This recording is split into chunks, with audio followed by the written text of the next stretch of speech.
意大利罗马竞技场是用古罗马的皇帝康茂德号名秘密通道，10月27开始，就会当予游客一摆行，体验皇帝行过的路。也那这嘛是2000年来头一届开放。黄色的电火照伫咧院顶门，互人感受罗马竞技场的宏伟甲沧桑的美感。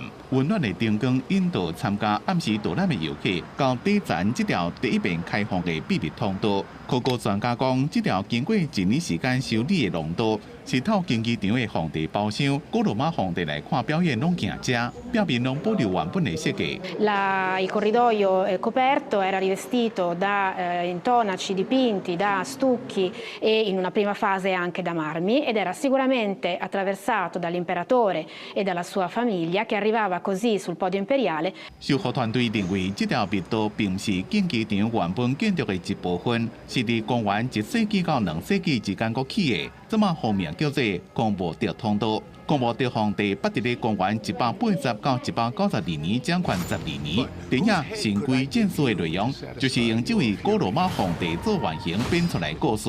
要传说讲，公博德捌伫咧这条密道内面被暗杀无成功，互这条通道加一寡神秘的色彩。为了要彰显古罗马的历史，灯光也特别设计过。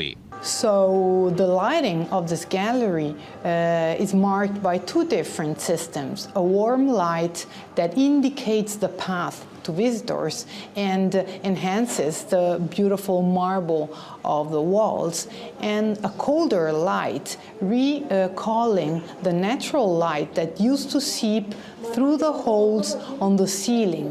唔捌对外公布过的皇帝密道，经过设计暗时游览行程，互罗马竞技场加一种新的参观方式，游客拢讲赞。The night tour, you get to sort of feel the history a little more down there. You definitely, the quietness, the stillness. It is an excellent tour. I would highly recommend it. 这条密道10月27日正式对外开放，希望会当吸引更加侪游客来遮。公司新闻詹慧敏编译。